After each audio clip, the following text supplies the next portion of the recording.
The Curb College of Entertainment and Music Business is honored to kick off this year's Insider's View with our first guest of the year, Dave Ramsey. By age 26, he had established a $4 million real estate portfolio, only to lose it by the age of 30. He has since rebuilt his financial life and now devotes himself full-time to helping our ordinary people understand the forces behind their financial distress and how to set things right, financially, emotionally, and spiritually. Dave is now America's trusted voice on money and business, a personal money management expert, an extremely popular national radio personality and best-selling author of the Total Money Makeover, Financial Peace, and More Than Enough. Please welcome tonight's guest, Dave Ramsey.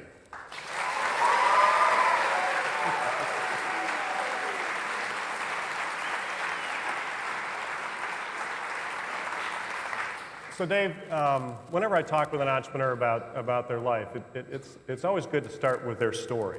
Tell us a little bit about your own story as an entrepreneur and your journey to where you got to today.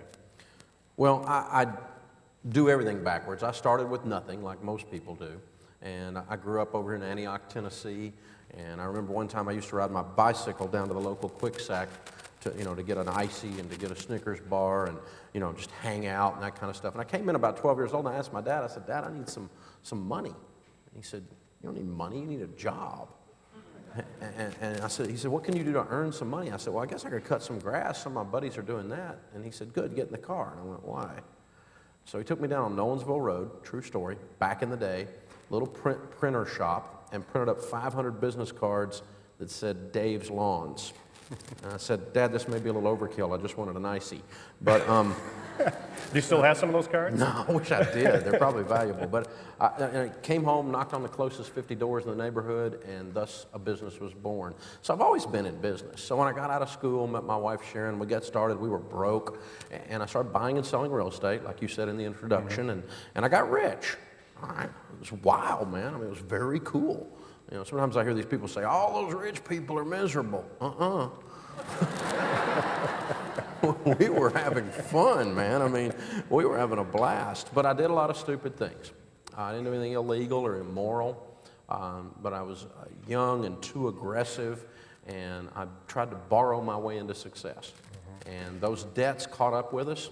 The banks got sold to another bank. The new guys looked down and said, there's a kid owes us $1 million. 26 years old, they called our notes. We spent the next 2.5 years of our life losing everything we owned. Talk a little bit about when they call the notes. I tell people that can happen, and folks really don't believe the banks will do that to you, but they will, won't they? Oh, they'll do that. They'll definitely do that. And when you start assuming bankers are all smart, that's a dangerous assumption too. So, they were scared, freaked out, like they've been lately. Right. And they kind of lose their brains in the midst of the, euphoria when things are good, or in the midst of the fear climate when things are bad. In our case, we had 90-day notes, and the ones that weren't 90 days, they called into question the quality of the collateral, which is a little bitty clause about 4 pages in that you never read when you're signing all that stuff. And so they called them. And the bottom line is it was my fault. I was the idiot that signed up for the trip. I put myself, my family, my business in jeopardy by the structure I used financially. And so as a Christian, it was kind of weird. I met God as an adult on the way up, but boy, we got to know him on the way down. So at the bottom of that mess, I waved the white flag. I surrender. I'm going to do it your way. What is your way? I'm going to handle money your way. I'm going to handle my marriage your way. I'm going to handle my kids your way. I'm going to handle my business your way. So as best we have been able to for the last 20 years starting this business, we've grown it on a WWJD basis. We're trying to figure out, and it's not easy, it's not perfect, and it's not that we don't have fights or argue or make mistakes, but we're going to be caught trying to treat our team members like people, our customers like people, our vendors, even our competitors like people. And we're going to call evil out in the marketplace when we see it. That's evil, that's wrong. And we're going to call good things out and congratulate and pat those on the back and lift up the brokenhearted. And that's been our whole process for engaging in this, which is a weird way to approach business these days. It is. And so you really look to your Christian faith in terms of your leadership style and the culture in the organization. Talk about what that culture looks like in your organization. What do you see going on that makes it a Christian culture? Well, I don't know that it's necessarily a Christian culture. It's a bunch of Christians that have culture. You know, it's not like we all walk around with little crosses or something, you know, or we put a fish on the back of everything. We don't, you know, we do that stuff. But the thing is that we, you know, it's kind of like the financial principles we teach. It's common sense. You know, here's an idea. Let's use the golden rule. Jesus said, do unto others as you'd have them do unto you. And so treat other people like you want to be treated. So if I'm going to get fired, well, how would I want to be treated? Well, I'd want to be told what I was doing wrong like 6 times and give me a chance to fix it. Lots of clarity and clear and direct, blunt communication. And then if I'm the wrong dude for it, let's just say so. Let's not wallow in it. And then treat me nice. You don't have to beat me up. You don't have to yell at me. You don't have to cuss at me. And we just put your arm around and go, dude, you're on the wrong seat on the bus, and I don't have another seat right now for you. You got to get another bus. Fly and be free, you know? And if I've got a little money, we'll send you with some money. It's not about the money. It's about you can't do this thing, Right. you know? Or how would I want to be hired? You know, we actually involve spouses in the hiring process. How weird is that? You know, because Proverbs 31 says, who can find a virtuous wife? For her worth is far above rubies. The heart of her husband safely trusts her, and he will have no lack of gain. If my wife gets one of those feelings, we don't do it. It costs me 10 grand every time I go against one of those feelings. That's a cheap lesson, really. It is, yeah. Yeah.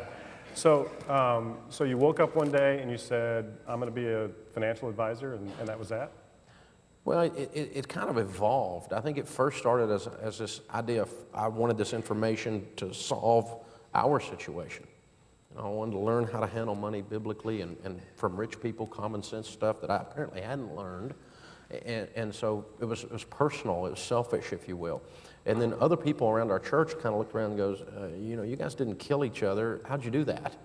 Because the number one cause of divorce is money fights, you know. And so we sat down with them and had a cup of coffee, and I guess that was our first counseling session, you know. And then we started doing a little bit of that at the church, and then started teaching a little Sunday school class with 35 people, and then there was 350 people in there. It's like, oh, people like this stuff. I'm an entrepreneur. I can sell it. And so we started doing counseling outside then and charging for it and doing little events and went on a little broke radio station 18 years ago. And gradually it moved from selfishness to a ministry all the way to now we would call it a calling. And you've got how many employees today? About 300. Wow, a lot of mouths to feed. Yeah, it is. But we actually are real careful to, I sometimes slip and say employee. I don't like that because to me an employee is somebody who comes late, leaves early, and steals while they're there. And so I really want team members. Right. And that's not some kind of corporate garbage metaphor thing or some kind of vernacular like we call you a team member but we treat you like dirt. That's not what we're talking about. But we really want them to be on the same team with us. And if you can't be on our team, you need to get on another team. And that means I don't have to watch over my shoulder all the time because they want it as bad as I want it then. So where do you see your business 5-10 years from now? Where's this business model taking you? Well, I'm 50, and so we've begun the process of a 20-year transition. We've been very, very focused on a specific brand, the Dave Ramsey brand, and all of the offshoots and things that means in media and publishing and events and so forth, classes, the whole bit. But the brand won't survive me. The bad news is, the good news is I'm the brand, the bad news is I'm the brand. Right. And so we're beginning slowly to bring in other message bearers and maybe even in the next few years some more messages other than just the one we're carrying. And I'm good with that. We're not in a hurry. We do the tortoise thing, slow and steady wins the race. Got 20 years to figure this out, but there's no sense in me being 65 and it still all being about Dave. That's Right. a bad idea. Right. Yeah, it's like the sole practitioner accountant that retires and that's it. That's it. You got to sell the practice or something. And That's so either one of our children will come in or someone else will come in and carry this forward. Or if God says otherwise, we'll just close it. That's fine. But our game plan is to be better stewards of that and be aware that time is ticking. So out of all these years of building businesses and failing and succeeding, if you could tell the students out there what the one biggest lesson you learned about being an entrepreneur is, what would that be? Well, the one biggest lesson, that's an interview question. There's not one biggest lesson, there's a bunch of them. But, you know, the one thing I think that I remember back when, you know, I was in school and a business major and I was so go-get-em and goal-oriented and I was going to do this, this, and this by the time I was 30. And I kind of, you know, intellectually, I probably didn't think this, but maybe in my emotions, I kind of thought that the trajectory from success was from here, where I was, to there. Right. And it's never that. It's always this weird, you go around and around, you go up and under, and you're back and forth.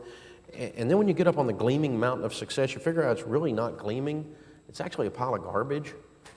It's all the stupid stuff you did. You just happen to be standing on it instead of laying under it. And so, you know, when I've met with people who have grown huge ministries, you know, Franklin Graham over at Samaritan's Purse, Billy Graham's son, or you meet with even a Peyton Manning, you know, or who's at the top of his game, or you go and you meet people who are, you know, big time successful in whatever industry or ministry they're in. They are people who have made a lot of mistakes. And so just be ready for all the mistakes and the pain that goes with it and the course correction that comes with it. And just don't quit then. The number one character quality probably of successful people is they persevere, perseverance. Right. And just don't quit. Right. Because you're gonna do things and you look back and go, gee, it's like looking back at your high school pictures or something. You're kidding. You know, how was I that stupid? How was that geeky, you know? It couldn't have happened to me. But, you know, you look back and But we had hair. Yeah, we had hair then. We had hair. That's true. Yeah. Scary. But yeah, you know, and so be aware that mistakes are part of my friend John Maxwell, who writes a lot on leadership, has a great title to a book called Failing Forward. Lots of non-fatal errors. And, you know, the old saying, what doesn't kill you will make you stronger. And just know that, okay, that I'm not going to ever do again. Set that one over here.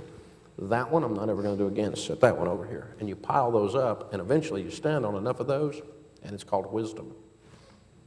So I tell my students that even now in the middle of this god-awful recession that's been going on much longer than we ever thought it would, that it's still a good time to be an entrepreneur, and it still can be a good time to start a business. Would you agree? Am I giving them good advice? Oh, I think it may be the best time, because nobody thinks it is. And you know, I talk to people every day who are having the best year of their lives. I'm talking to them all over America. There's people, and they're not just doing something that's feeding off of the recession. I talked to a repo man this week who's having the best year of his life. That's not good. But you know. Hopefully he'll be out of business Yeah, soon. I told him, I said, you know, don't count on this continuing, Bubba, Yeah. you know. But you know, I mean, I meet people even in industries that you would think had completely dried up and were gone, and their sales are up. The Chick-fil-A folks are friends of mine, the Cathy family, and their sales are up. How is that in the middle of a recession? And so, yes, there's a reality to a recession, and you don't want to be unwise, and you don't want to have a Pollyanna, I'll just positive think my way through this or something. But also, a lot of this is between your ears. Right. It is a decision to go, you know what, you know, I get all of that, but I'm still going to go do this. And I'm going to figure out a way, you know, you may have to navigate a little differently because of the way the economy is.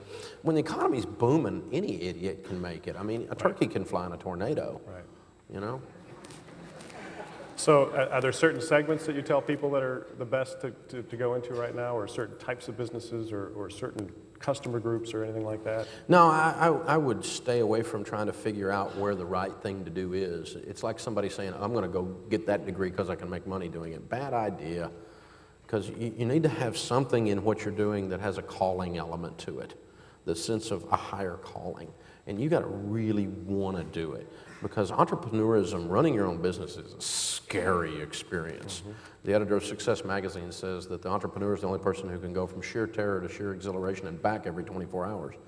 And, you know, so the thing is that, you know, find something you love and you believe in so much that you're willing to sell out for it. You're willing to lay out to catch that ball. You're willing to do what it takes. When everybody else thinks you're crazy, you're going to keep going. But if you're just kind of doing it for money, you'll quit.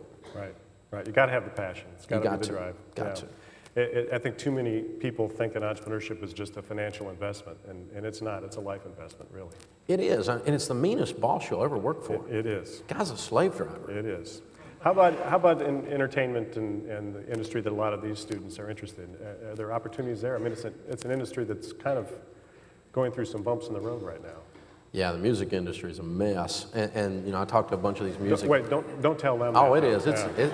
Hey, and it's a glorious mess. Publishing too. Right. I mean, the world. I picked a couple of dumb businesses to get into, radio and publishing, but these guys seems to be working out okay for you, Dave. It's you know, and that's the point, I guess, is that you know, what happens in a weird transitional time like this, where the marketplace is completely redefining itself. oh, the 2 or 3 people that figure this thing out, they are set. Right. I mean, you think about when refrigeration came on board, and we were finally able to not, at the turn of the century, they used to deliver in tongs, big blocks of ice, and set them in the bottom. When refrigeration came on board, those guys were out of business. Just like CDs are about gone now. Right. 8-tracks are gone for sure. Really? Sorry. I was here they told me to tell you, but I think about, the 6 guys that had the blocks of ice business that went out of business because the business was in transition. Refrigeration put us out of business. They shipped our jobs to Mexico, all those things, right? And then I think about the one guy who was sitting there looking at it and took an ice pick and chipped it up and put it in a bag and sold it for picnics, and he's probably a billionaire somewhere right now. So when businesses transition, you just kind of got to look at the block of ice and go, this whole MP3 thing is, maybe it's not doom. Maybe iTunes is not doom for the business. Maybe there's a glorious way that this thing manifests itself differently, and you can monetize it. And I think there is. There always has been. The music guys hadn't figured it all out yet, which is really good news, because the people who do figure it out are probably going to be the ones that are closest to the technology, which is, by the way, somebody under 30. That's exactly right. So most of us have heard the commercials that run for your show, and there's one that you have lately that some guy calls in about owning stock in BP and asks you what to do. And you start screaming at this poor guy, telling him that you don't buy single stocks. So, I mean, really, that's what an entrepreneur does in a lot of ways. All their investment, their savings, they put everything on the line for that one deal. How do you help people reconcile that? Because it's even more risky than possibly investing in a single stock in the stock market. It is, but you do control your own destiny. Where when you're turning it over to a publicly traded company where some mercenary CEO is worried about Q1, Q2, they're not worried about the vision of the company. That's a different thing. And so, this is my baby, I'll rock it. I'm willing to take that risk, number one. But number two, in your personal financial planning, you need to consider that is a risk, and you make a valid point. And so that means that I've got to be very careful to do a lot of non-investing in my business. Meaning I got to pull money out of there and not go, I'm going to put it all back in. I'm going to put it all back in. No, we pull some out, and we go over here and we buy some real estate. We pull some out, we go over here and we buy some mutual funds. So if this doesn't work out, we got these other things. That's called diversification. And you've got to be more cognizant of that when you are in the small business, because you're right, it is the ultimate very large single stock. So talk a little bit more about managing cash and cash flow in a small business. What are some of the lessons that you teach that apply specifically to that context? Well, when we started, of course, we had vowed personally and in business to not borrow money, which is very weird. It's not as weird as I thought it was at the time. It turns out a lot of companies do that. Right. There's a lot of debt-free companies out there, and that started and have run debt-free all along, and have done very well, thank you very much. And so just on that subject alone, what that forces you to do is it forces you to grow slower, which, by the way, is okay. It's a healthier growth. Because it's a layer upon layer upon layer, and it's not a house of cards. See, the first time I grew very, very quickly utilizing debt. Mm-hmm. And debt allowed me to magnify my weaknesses, my mistakes. One thing I've learned in businesses is that about 90% of my ideas suck. I survive about 90% of our ideas, and we make all our money on about 10% of them. But at the time you have that idea in the shower or on your morning run, yeah, that's it, baby. That's the breakthrough. That's the one. And if you go borrow on that, you're going to pay payments on that stupidity for 10 years when you find out it was a bad idea. It magnifies your mistakes when you borrow into them. And so when you're paying with cash, it forces you to prototype. It forces you to focus group. It forces you to enter the market gingerly and find what the customer really wants instead of what your great idea in the shower was. Because it's your money. It's your money, and you don't have that much. Right. You don't have enough. I mean, worst thing can happen is you give some guy that's stupid $1 million, he'll lose it. Right. And when you start, and every time you start a new project, to an extent, your market plays stupid. And it takes you a little while to figure out what the market's really doing versus what you think it's doing. So what about investors? Does the same rule apply for bringing investors into your business as it does for debt? Well, the thing I've run into is there's almost no small business partnerships that exist longer than 10 years, and most of them end badly. The only ones that are the contrary to that would be law firms and doctors. Some of those do. Professional partnerships do last. But, I've seen so many nasty breakups that I've about decided what one of my buddies says is true. He says the only ship that won't sail is a partnership. And so I'm married. I don't need another wife. I'm good. So, you know, that's the deal. And so I don't bring in outside investors. Right. We just figure God's our investor. He wants us to grow this. He'll send the money. It'll show up. We'll fight. We'll claw. We'll scratch. We'll do whatever it takes. We're not going to quit. And sometimes it takes 3-4 years for something to hit critical mass, for it to hit that tipping point. You know, I've seen that several times within our organization. But it's interesting that when you just draw a line in the sand and say, I don't borrow money, how that changes your creativity. You have to be more creative because you don't have money. And you have to try things different, and you have to wade into the market rather than leap into the market. And it really does change the dynamics of the small business person, and it increases your probability of survival. So what you're talking about is what we teach. It's called bootstrapping. What are some things you've done, some of the clever things you've done to bootstrap when you didn't have money? We were talking about this the other day because I was doing an event, and I was out of town speaking, and they had the Marconi Awards, which is the Academy Awards for radio. And I was like the Susan Lucci of radio. I've been nominated like 83 times, never won, you know. So we were like laughing, here's another one, ha, ha, ha. But my guys were at the convention where they were doing this thing. And so 3 of them were sitting there, and I get this text that says, you just won the Marconi. And I text back, no, we just won the Marconi. But we were all laughing about that later, that where we are now and the things we're able to do to spend on marketing and radio, the budget we allocate to that is pretty incredible. But back in the day, you know, we had 2 stations, and there was me and Blake, my producer, and, you know, we didn't have the money to pay the people doing the convention to slide our stuff under the door. So we followed the Belmont around, who had the list of whose rooms were at the convention, and we printed up our own stuff and slid it under the door, which we found out later kind of ticked them off. But you know, we did all kinds of stuff like that just to try to figure out a way and get our foot in the door, and some little cheap way of just being in their face, guerrilla marketing. And, you know, I've probably spoken 6,000 times for free over the years, just to get out there and just to get the message and just to push it and just to pay the price to win. And so, you know, that along with being able to grow gradually, I attribute to us being where we are. And staffing the same way, you're pretty cautious of that in terms of how you do things? And yeah, I'm a whole lot better, because I was really bad at staffing at first. I thought everybody was cool, and turns out some of them aren't. And so we'd hire somebody, and they'd be smiling, and then all of a sudden they're talking about you behind your back, and I'm going, well, you doofus, I'm paying you, and you're talking about me? That's crazy, you're fired next.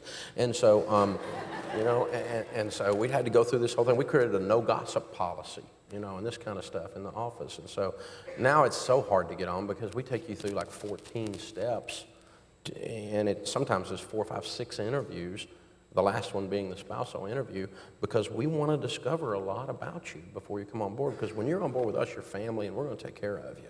And we've never laid anybody off for non-performance of the division. We moved people around a couple times, but we never had to do an economic-based layoff. But, you know, you gotta kill it and drag it home around there, or you don't fit in. So that whole staffing thing has been very, very rewarding, because we've continued to win for the last 5 years Best Place to Work in Nashville. And that kind of culture means that we're treating those folk really well, and they're treating us well, and it's fun to go to work. So you've had a lot of growth and hopefully continue to see growth. Where is growth coming today? In this kind of a fairly stagnant economy, what are you tapping into to get more people to come to your business? Well, we've got so many different little niche areas that we're dealing with that any one of them could be bigger than our whole business. You know, we've got Financial Peace University on 95 military bases, and so we've had, I don't know, several thousand go through that, but there's 500,000 people in the military. So if one of those generals were to wave his little wand, you know, all of a sudden, that's a big deal. We're in 10,000 high schools with our high school curriculum, and it's just hit tipping point, just hit critical mass and started to explode. But there's about 100,000 high schools we can be in. So that one division, our youth line, can be huge. Can be huge. 2 million people filed bankruptcy this year. We're one of the approved courses to take to get out of bankruptcy. We've only got 2% brand penetration there. So I got a whole bunch I got millions of people I can get to there and help. So there's a lot of places to go with this thing that we haven't even begun to touch. You talked about the joy of hiring people and things like that. If you had to measure success in your business, or if you like to brag about what's happening in your business, is it employment? Is it giving people jobs? Or what is it that really brings you the truest sense of success in what you do? Well, I think it's probably a 1-2 punch. It's doing work that matters throughout the whole organization with a culture and a group of people that are some of my best friends on the planet. So when we get to the end of our lives and we look back, we're not going to go, we made a bunch of money. We're going to go, you know, that guy worked for me for 14 years, and look at that, he's worth $3 million. You know, that gal's been with me for 8 years, she just paid off her house. That's pretty cool. That is cool. And those are fun days around our office. That's what gives us a thrill. Several years ago, I was on... So you celebrate those things? We do. Oh, yeah. Big time at staff meeting. People stand up and scream, I'm debt free in staff meeting. Yeah, it's awesome. And several years ago, I was on book tour, and I was in Seattle, and I was sitting with the guy, the media guide guy that was carrying me around that day, having lunch between some of the stops on TV and radio, and he said, you know, within a 25-mile radius right here of where we're sitting, there's 25,000 millionaires from Microsoft. And I went, hey, that's a cool goal. That's a cool goal. I mean, you can say a lot of bad things about Bill Gates, but those 25,000 people aren't. Very happy. You know? Very happy. We say to our students all the time, cash is king. And cash has never been, that phrase of cash is king has never been truer. In fact, I tell them cash is king, queen, emperor, and master of the universe these days. Talk about cash and what do you do in a small business to optimize that cash flow? What are some rules of thumb that they should be thinking about in terms of cash in the business, and both in the startup but in operating? I mean, how much should they have on hand, and how do you make sure to keep it coming in? Well, you know, one of those dumb things we did that we learned the hard way from was combined with a smart thing. Years ago, because of that proverb I mentioned about a virtuous wife, I almost forced my wife, who's not in the business, to come to our leadership meeting once a week. And there were not that many of us. There's like 3 of us sitting there in a leadership meeting, and there's like 20 people working there. And we were all sitting there one Monday just whining and carrying on. I don't know how we're going to make payroll on Friday. I mean, things are tight. I'm sick of fighting this. We were all kind of having a little pity party and talking about the cash flow and being tight and all this kind of thing. And we're worried about making, you know, how are we going to do this? This is crazy. And we got to get that receivable in here, you know. You're going to have to lean on that guy. He's going to have to pay. And we're having that discussion. And my wife, who never says anything, says, well, I know what's wrong. And I said, what do you mean? She said, well, y'all are all hypocrites. Oh, great. Do tell. What are you saying, genius? And she said, well, you remember the file, don't invite wife into yeah, meetings yeah, again. really. Yeah. And don't, and especially if you don't want her to say what she thinks. Yeah. But, you know, she said, you run around all over the country teaching people to have an emergency fund, and you don't have one in the business. And I went, oh, yeah, I remember that in accounting, retained earnings, yeah. Whew. From that day forward, we decided at that meeting right then, and from that day forward, and actually, weird thing is we've never changed the percentage. We took a percentage of our net profits every single month, and we add to retained earnings.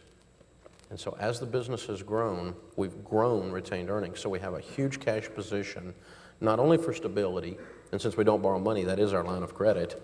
So it's for opportunity. And it's also for opportunity as well. And right. so, you know, I had a guy come to me in a .com that went broke, and he had like $300,000 worth of office furniture. I'm like, dude, I don't really want it. And he goes, well, I'm selling it for 20 grand. You want it? And I said, I'll give you 15. He took it. 15,000 bucks for 300 grand worth of office furniture. Ouch. Pretty cool, but you can't do that if you're broke. Right. And so at that time, I think we had like 100,000 bucks to our name, and 15 was a no-brain decision. We didn't need the stuff. We put it in a warehouse and used it 2 years later as we expanded into it. But it was a great buy. And you can't do that thing when you're broke. You can't buy out your competitor. You can't, you know, clean out a vendor's inventory and help them that's struggling, which we've done several times. They get in a cash bind, so we become the bank and step up, and of course we get a discount for doing that. And so, you know, that kind of cash position causes profits to increase for 2 reasons. One is you got peace of mind, so you're more creative. You're not stressed and freaked out all the time. And 2 is you got those opportunities you can take advantage of. Very good. So is there a certain level of reserves, 30 days, 90 days? I aim at 6 months worth of expenses, Yeah. which is real heavy. But I just I like the piece of it. You know, a couple, 18 months ago, the news was on and the world was coming to an end. Chicken Little was handing out hats. I heard something about that, yeah. And I had this weird experience. I'm on Fox, I'm on Cavuto, I'm on all of these guys, and they're all freaking out. Good Morning America's climbing the walls, and the world's coming to an end, you know. And I'm just really, I kind of feel like I'm a spectator. And I thought, well, I wonder if I'm dumb and they're all smart and I don't understand. It's really coming to an end. And then it suddenly occurred to me, my building's paid for, my house is paid for, and I have a huge pile of cash. I'm not freaked out because I don't need to be freaked out. Different. Very good. So let's say that one day I became president and I decided I'm going to put you in charge of my economy. What would you do? What would you do? Yeah, I know, that's pretty funny. Yeah. I would question your competency if you put me in charge, but... I get that a lot. What should we do? How would you change things?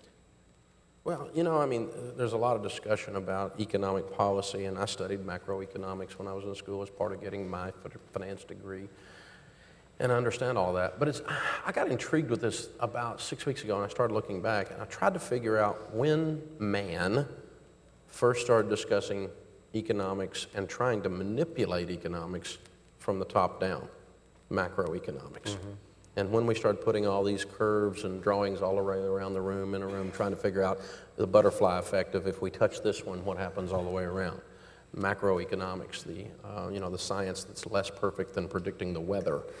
And, economic forecasters are there to make weather forecasters look smart. And so, and one of the things I started realizing is the economy is so, and we know this, those of us that have studied, it's so complicated. Mm-hmm. There are so many variables to it that to try to fix it from the top and tinker with it up here is an illusion that only the arrogant go into. And so the people in Washington end up looking like a bunch of Oompa Loompas running around the edge of a forest fire with some squirt guns. They're not really doing anything, but they're having fun, you know? And so, it's looking good, but vote for me. But, it's both parties. It's a bipartisan thing. But, you can argue about which macroeconomics thing to engage into, whether you go with Keynesian or whether you go with capitalism.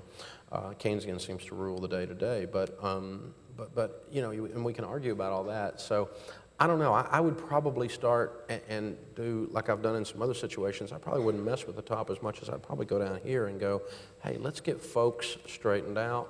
And when folks get straightened out, they'll straighten the rest of it out. Rather than, I'm going to fix this and all you people are going to behave.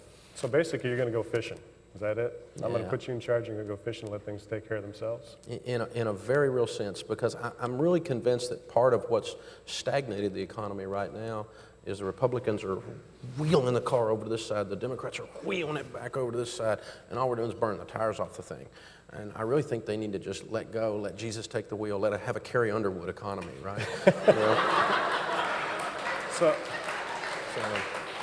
So I picked the wrong person as my economic advisor. Yeah, because I'm going fishing. Yeah, Carrie Underwood, I should have picked there.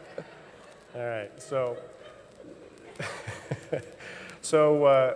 what about helping the entrepreneurs right now? There's a lot of people, we just had this new small business bill passed, and it's doing exactly what you love. It's pumping all kinds of debt into the economy. I'm sure that you had a little bit of a reaction to that when you saw that pass. Well, having been an entrepreneur and having trained them all over this nation, I know what the help that entrepreneurs want is. Leave me alone. Right. That's the help I want. Get out of my way. Leave me alone. Quit telling me what to do. Leave me alone. I'll go out there and hire people. I'll go out there and help people.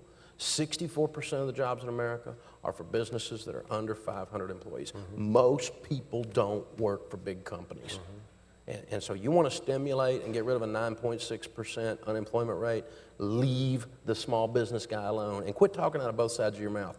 We're gonna support small business and then we're going to tax him into oblivion, Stupid. Right. And so, it's just ridiculous. And so leave me alone. Quit taking my money away from me and let me do with it what I'm supposed to do with it. By the way, it's mine. I earned it. And I'll go hire people, and I'll do charitable giving. by the way, it's mine, I earned it. It's kind of a private property thing in a sense. And so that's that's really the way small that's really business a risk people too, come isn't down it? to. Oh yeah, it's a real risk to let me have freedom and own my own stuff. No, but I mean, private property is at risk right now. Oh yeah, it is at risk because we used to have only have eminent domain to where the government could take something only for government use. Now government can decide we'd rather have a condo there than your house because it'll bring more taxes. So we're going to take your property away from you at market value and then give it to a developer to develop to increase the tax base. Supreme Court ruling. What's up with that? That's theft. Yep. You know, but we've shifted that way. It's called socialism, and it's really dangerous. Indeed.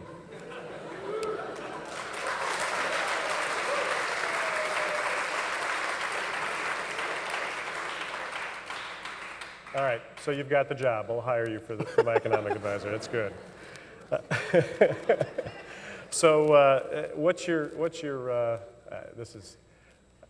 this is a hard question to answer, and I'm glad I'm not answering it. But what do you think is the prognosis for the economy, like for the next year or two, and beyond that? What are you seeing right now? Oh, I have no idea. I mean, he who lives by the crystal ball eats glass. I really just don't know. You know, and the thing is this: I'm going to do my thing. And the weird thing is, you know, people. George Bush was elected. People thought the world was coming to an end. Bill Clinton got elected. Other people thought the world was going to come to an end. And I used to sit around and listen to them. And you know what? I figured out I made money under both of them. Just leave me alone. Right. And I'll make my own economy if you'll just leave me alone enough. Just leave me enough freedom to go do that. And you know, because I figured out if you help enough people, you don't have to worry about money.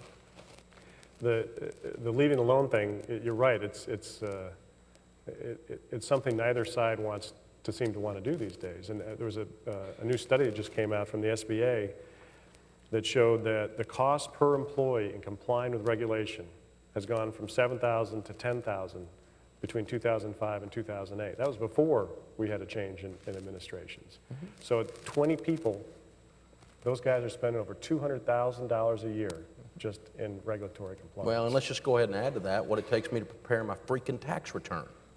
100,000 There's pages. a productive element. That really brought production into the economy.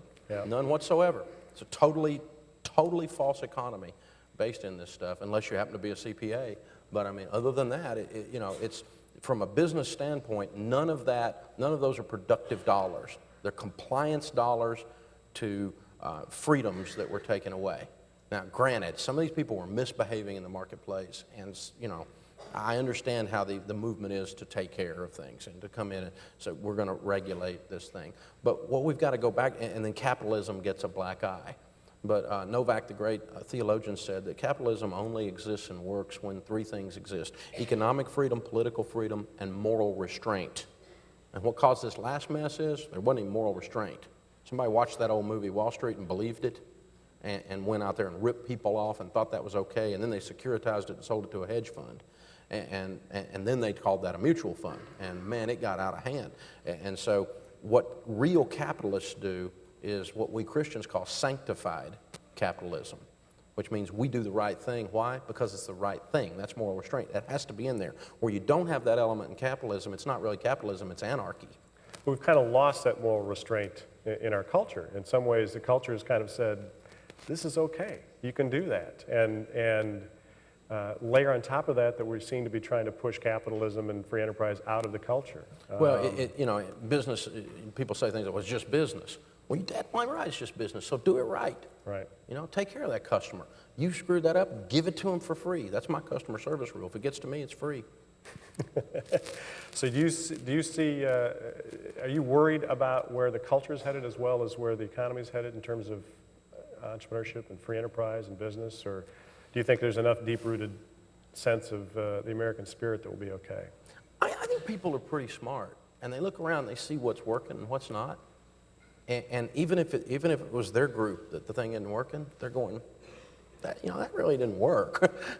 And so even if it's something as bad as greed, greed didn't work. And for those of us, those that came out from a secular viewpoint, so to speak, and went into the marketplace and they had no moral compass, no value system in the marketplace, and then there's a whole debacle comes apart, then you stand back and you go, look, that Enron thing didn't work. Mm-hmm. This subprime mortgage thing, it didn't work. People are getting ripped off on all four sides of that. That's a lose, lose, lose, lose. And maybe we need to do a win-win-win-win. And maybe we don't need to do deals that aren't. That's really not hard. Right, right. So talk a little bit about family in business. You've got a couple of your kids in your business now, and that can be a real challenge to bring family into a business like that. Well, it's a new experience. My daughter got married, Rachel, in December, and she and her husband, Winston, both joined us this summer. And so knowing that was coming, it scared me to death, because usually the stereotype is you hear all the horror stories. Right. So I went on a kind of a quest and started studying family business as a category, and met families. Anywhere I met families that had a generational transition that occurred, I would interview them and just, hey, can I talk to you 15 minutes on the phone? I'd take a yellow pad and just, what's the smartest thing you ever did, the dumbest thing you ever did, and so on, those kinds of things, and listed it down. And what I discovered is there's a ton of family businesses, multi-generational, that aren't on any of the governmental measures of the radar, that are out there just killing it. As a matter of fact, I'm starting to be of the opinion that really the backbone of the American economy is the family business. And there's a lot of them that do transition it well. Now, where they're dysfunctional people and they're greedy and they fight and they're selfish and they spoil brats and that kind of stuff, they don't transition well. But I mean, I look at Truett Cathy in his 80s and how he's transitioning to his son Dan Cathy, and how the third and fourth generation are already being trained. And I look at my friend David Green over there, who started Hobby Lobby in his garage in 1972, multi-billionaire. And his sons are my age. The grandsons and granddaughters are now in the business, and they have family council meetings, and they've trained them on generosity, and they've trained them on taking care of their employees and treating them like team instead of like employees. And those young men are positioned to transition and probably even take it further than their dad did. And so it can be done well. So I'm excited about the possibility of it. Well, I'm sure everybody out here hopes it works well, because we want to have Dave Ramsey and that brand around for a long time. So I want to thank Dave Ramsey for being our guest tonight. Remember, this is the first of a series. Yes, please. Yes.